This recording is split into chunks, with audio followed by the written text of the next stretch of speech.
Yasin сүресінің пайдасы туралы. Бисмиллахир-рахманир-рахим. Yasin сүресі Меккеде түшкен сүрелердің бірі болып, 83 аяттан тұрады. Ал Құрандағы 36 сүре. Пайғамбарымыз саллаллаху алейхи вассалам бір хадисте ар бір нәрсенің жүрегі бар. Құранның жүрегі Ясин деген. Ясин сүресі Торатта Муимма деп аталған. Мұны оқыған адамға дүйне жана ақыретте өте көп пайданы алып келет деген маниде. Ошондой эле бардык кайгы кападан алыстатат. Айша энебиз радиаллаху анхадан риваят. Пайгамбарыбыз саллаллаху алейхи вассалам Куранда бир сүрө бар. Ал сүрө Алланын алдында өтө улук. Аны окуган инсандар болсо өтө шарапаттуу инсандар. Ал Ясин сүрөсү. Ясин сүрөсүнө ар дайым окугандар кыямат күнү Робия жана Мудар деген койлордун көптүгү менен таанылган уруулардан дагы көп инсандарга шафаат кылат деген. Анас радиаллаху анхудан риваят. Ясин бардык жамандыктарды жок кылат жана бардык жакшылыктарды пайда кылат. Ясинди бир жолу окуганга Аллах Таала Куранды 10 жолу бүтүргөндүн жана бир хатым кылгандын сообун берет. Құранның жүрегі деп аталған Ясин сүресін өте көп өзгөчөлүктөрү бар. Анын сообун айтып берүүнүн мүмкүнчүлүгү жок. Бул берекелүү сүрөнүн маркумдарга көп пайдасы болгон сыяктуу, тирүү инсандарга да чексиз пайдасы бар. Ясин сүрөсү ачкаларды тойгузат, инсанды кайгыдан алыстатат, муктаждыктарын бүтүрөт. Алланын элчиси саллаллаху алейхи вассалам бир хадисте түндөсү Ясинди окуган инсан эрте менен күнөөлөрү кечирилген абалда ойгонот деген. Ким Ясин сүрөсүн окуса, Алла Таала Куранды 10 жолу окугандын сообун берет деген. Ошондой эле ким Ясин сүрөсүнө 70 жолу окуса, жүрүшпөй калган бардык иштери жүрүшөт. Алланын элчиси саллаллаху алейхи вассалам түнкү намазда Ясин сүрөсүнө окугандардын ала турган сооптору тууралуу мындайча баяндайт. Bir insan Cuma keçesinde 2 rekat namaz okup, birinci reketinde Fatiha süresinden keyin Yasindi, ikinci reketinde Fatiha süresinden keyin Tebarek, Mülk süresini okusa, Allah Taala al momun okuyan Kur'an'dan ar bir tamgasına nur beret. Al nur kabırda jana mahşarda aldынан, arkasынан, iki tarafından turup al kişini nurlandırat, karangılıktan çıgarat. Okugan Kur'an'ın şarapatı menen amal kitebin оң жагынан алат. Ошолор менен биргеликте бир туугандарын жана досторунан 70 кишиге шафаат кылат. Тозоктон аларды алыстатат. Көңүл бургула, ким бул айтылган нерселерге күмөн кылса, мунафык болуп калат жана сообунан куру калат деген. Ясинди окугун. Анда 10 береке бар.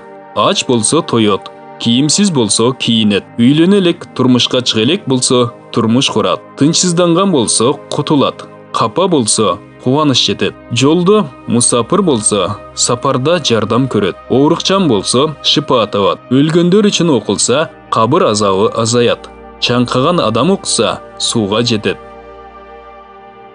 Алланын элчиси саллаллаху алейхи вассалам тахаджуд намазында Ясин сүрөсүн окуйт эле.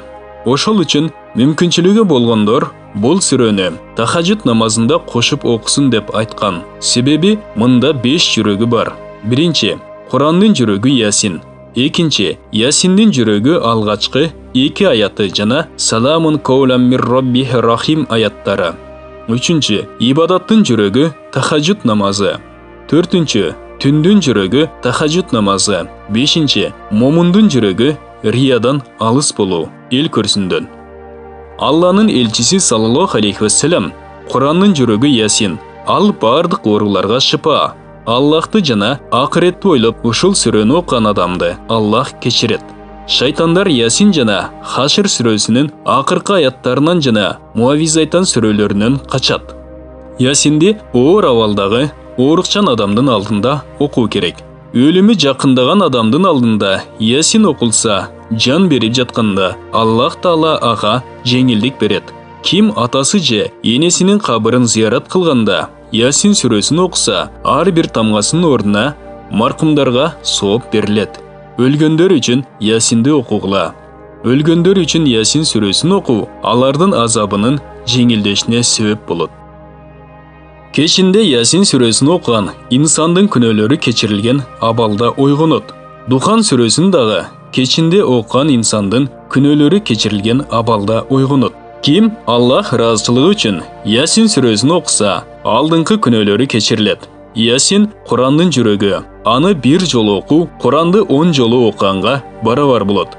Кечелери окуган инсан Алланын кечиримине кошулган абалда таң атырат. Аллах разычылыгы үчүн гана окугандын алдыңкы күнөөлөрү кечирилет. Аны өлүм төшөгүндө жаткан адамдын алдында окуса, ар бир тамгасы үчүн 10 периште ал инсандын тушуна келип, Алладан ал инсан үчүн мейримдүүлүгүн сурап, кечирүүсүн талап кылат. Жайга коюлуп жаткан учурда келип турушат. Ал инсанга бейиш ичимдиктери ичирилет. Ал инсан бейишке киргенге чейин суусабайт. Бул сүрөнү ар дайым окуп жүргөнгө шапаат этүү мүмкүнчүлүгү берилет. Аны уккан адамдын күнөөлөрү кечирилет. 41 жолу Ясин сүрөсүн окугандын муктаждыгы чечилет. Хасан Шазали бул сүрөнүн артыкчылыгы туурасында кимге зулумдук кылынса, Ясин сүрөсүн окусун жана мындай деп дуа кылсын.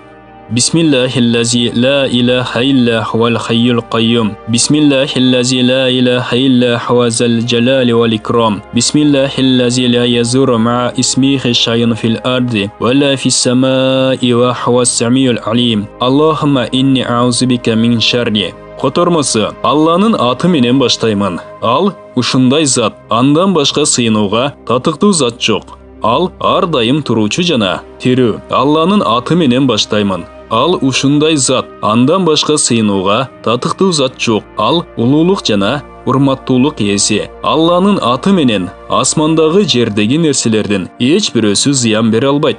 Ал угуучу, билүүчү. Аллахым сенден паланчанын жамандыгынан сактанууну сураймын. Багымдат намазынан кийин жаңыдан даарат алып, Ясин сүрөсүн ихлас менен окуган адам ошол күнү эч кандай жамандыкка дуушар болбойт. Шам намазынан кийин окуган адамды Алланын өкүмү менен таң атканча жамандыктардан сакталат. Бул баян ыйык айлар жана кабыл болгон дуалар китебинен алынды. Урматтуу мусулман бир туугандар, биздин Икро медиа каналыбызга катталыңыздар.